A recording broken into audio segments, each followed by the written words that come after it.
Hello friends, ये BA-LLB 2018 का question paper है। और जैसा हमने 2019 का सॉल्व किया था और देखा था, डिटेल एनालिसिस किया था, तो प्रत्येक क्वेश्चन जो पॉलिटी का होगा उसको आप आंसर करते जाओगे। और मेरे साथ साथ आपको कोई क्वेरी हो तो आप हमसे पूछ भी सकते हो, ठीक है। चलिए स्टार्ट करते हैं। और ये है हमारा पहला सवाल। देखते हैं, फर्स्ट क्वेश्चन है हमारा। भारत के संविधान के किस भाग को ननी पालखीवाला द्वारा संविधान का पहचान पत्र के रूप में वर्णित किया गया है? Which identity card of the constitution, किस पार्ट को कहा जाता है? ये चैप्टर या ये चीज जो है प्रियम्बल में मैंने आज ही पढ़ाया है। टीच मी पे आप हमारी क्लास अगर नहीं ज्वाइन किए हैं तो ज्वाइन कर सकते हैं, उसका लिंक है डिस्क्रिप्शन में। और एंट्रेंस तक हमने जीएस की फी मात्र 499 ही रखी है, ठीक है। कितनी रखी है फी हमने? 499। ओके,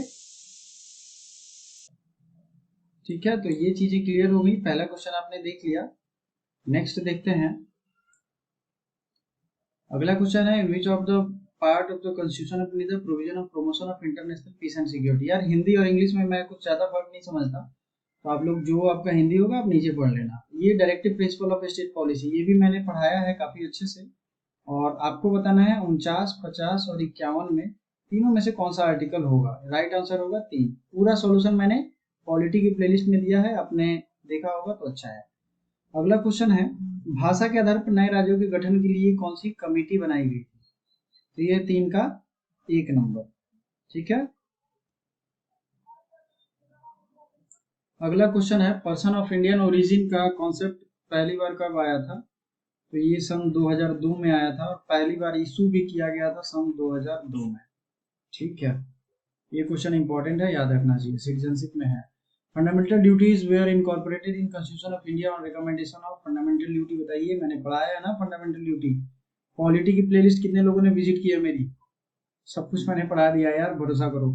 स्वर्ण सिंह कमेटी, आप लाइव क्लासेस अभी ज्वाइन कर लो, उसमें भी आपको मिल जाएगा सब कुछ। The chairman of first official commission, language commission, कौन से थे ये? First official language commission, Balwant Rai Mehta, Govind Ballabh Pant, Chaudhary Charan Singh. बताइए। तो इसका राइट आंसर होगा BG खेर, ये इसका राइट आंसर होगा। फर्स्ट ऑफिशियल लैंग्वेज 1956 में बना था। Which of the following schedule related to urban local body is introduced in 73rd Constitution Amendment Act 1992? कौन सा सम्मिलित किया गया बताइए। ये मैंने भी अच्छे से पढ़ाया है, ये बहुत इजी है यार, ठीक है। XI आया था, अर्बन लोकल बॉडीज की बात करी है, पंचायत। और 9 और 9A कौन सा आया था बताइए। तो ये है कौन सा? 12th शेड्यूल में है, ठीक ना। 11th शेड्यूल में पंचायती राज है। अगला है 8 number question, schedule 3 of the constitution, मैंने पहले ही पढ़ाया था। जो दूसरा शेड्यूल है वो है मॉनिटरी अलाउंस कितने मिलते हैं किसको, उसके बारे में। और तीसरा है ओथ एंड अफर्मेशन, शपथ किसके द्वारा क्या लिया जाता है। तो 8 का 2 आंसर, मंत्रियों के शपथ। अगला देख लीजिए, अंतर to resolve the dispute relating to waters of inter state river, the constitution of India made provision in, किस आर्टिकल में है बताइए? 263, 262, 260 और 58A। यह है 263 में, ठीक है। Union public service commission shell submit it's annual report. UPSC किसको रिपोर्ट अपना सबमिट करती है? तो ये करती है प्रेसिडेंट को।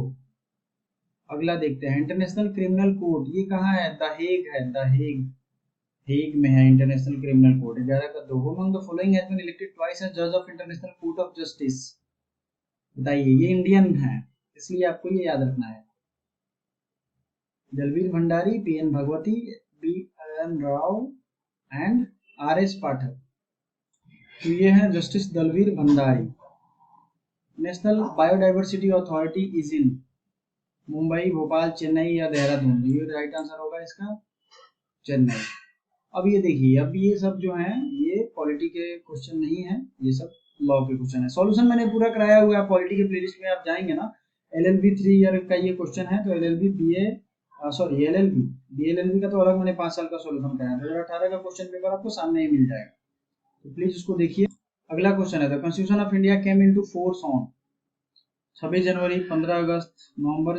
देखिए केम इनटू फोर्स, दो चीजें हैं यहाँ पे। किस दिन एडॉप्ट किया गया, वो था 26 नवंबर 1949 और 26 जनवरी को केम इनटू फोर्स हुआ। ठीक है, आगे बढ़ते हैं। Residuary legislative power under the constitution of India. Residuary power होता है वो किसके पास होता है, जो बचे हुए अधिकार हैं, 3 लिस्ट होते हैं ना, स्टेट लिस्ट, कंकरेंट लिस्ट और सेंट्रल लिस्ट। तो रेसिड्यूरी पावर चला जाता है किसके पास, पार्लियामेंट के पास। ठीक है, आगे बढ़ते हैं।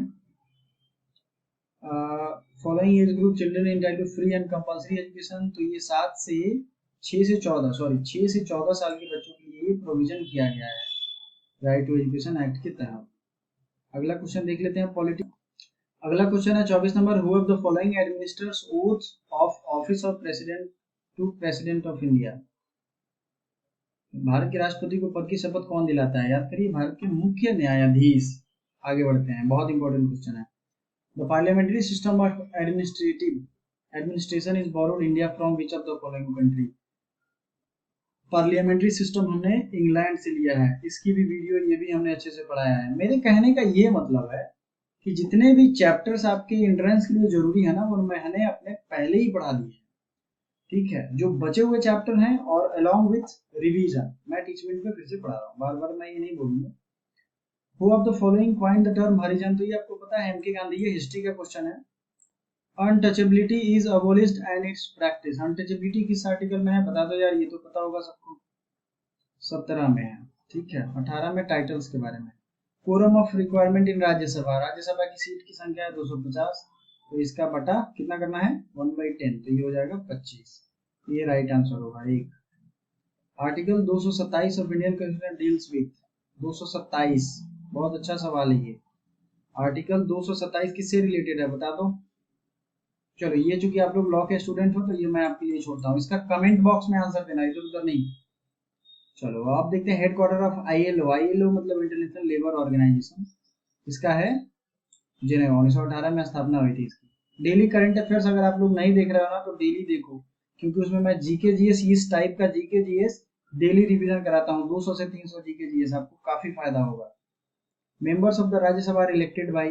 राज्यसभा की मेंबर्स का इलेक्शन कैसे होता है, elected members of legislative assembly is the right answer. 3 जो है वो सबसे ज्यादा सही है।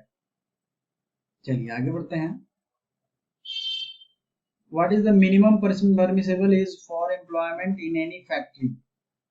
किसी फैक्ट्री में, ये जब क्वेश्चन पूछा गया था उस समय 14 साल था, लेकिन ये बढ़ता घटता रहता है। अभी का आप देख लीजिएगा।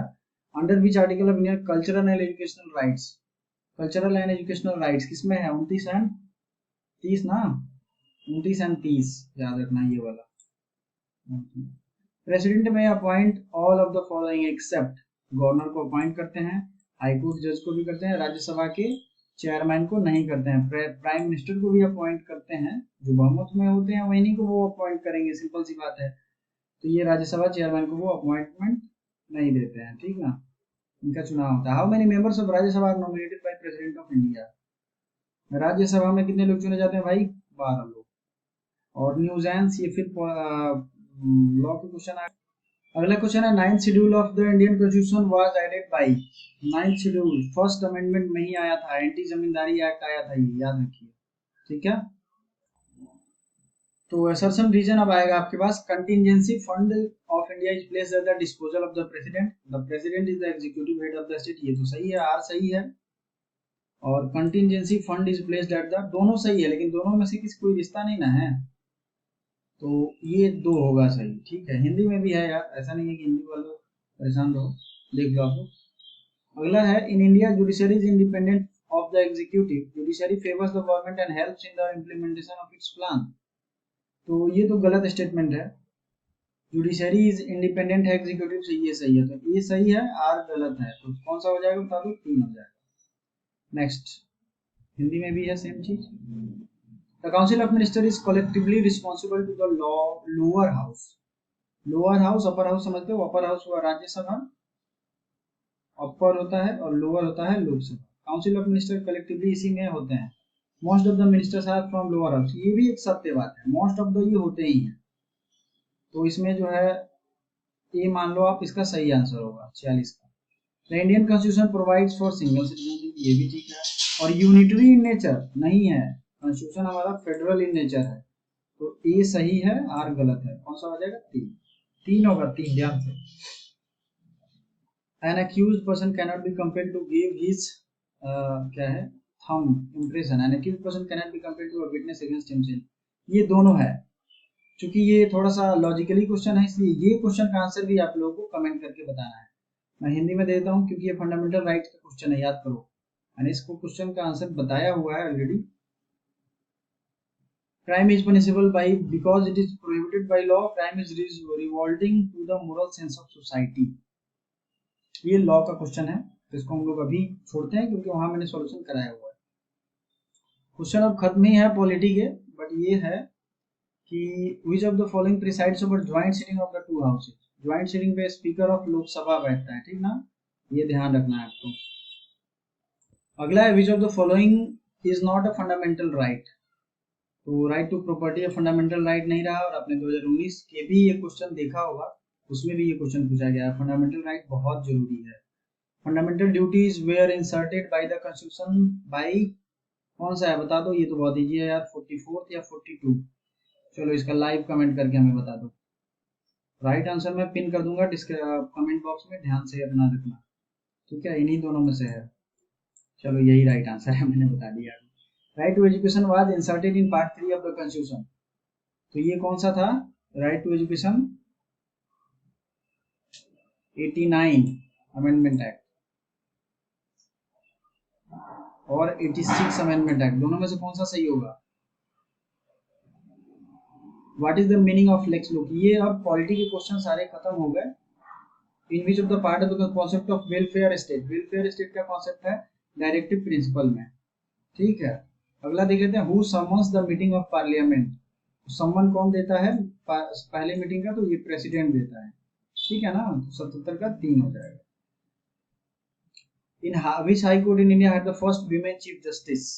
ये तो एकदम से पता होना चाहिए। पहले कौन सा ऐसा हाई कोर्ट था जिसमें वीमेन चीफ जस्टिस बनी थी? दरअसल इसका राइट आंसर तो होगा दिल्ली, क्योंकि जस्टिस लीला सेठ जो थी वो दिल्ली हाई कोर्ट में पहली चीफ जस्टिस बनी थी। बट यहाँ तो ऑप्शन नहीं दिख रहा है। Legislation enacted by state legislature falls in the category of, legislation जो है वो स्टेट लेजिस्लेशन की कैटेगरी में आता है और उसे लागू किया गया है, तो उसे क्या कहेंगे?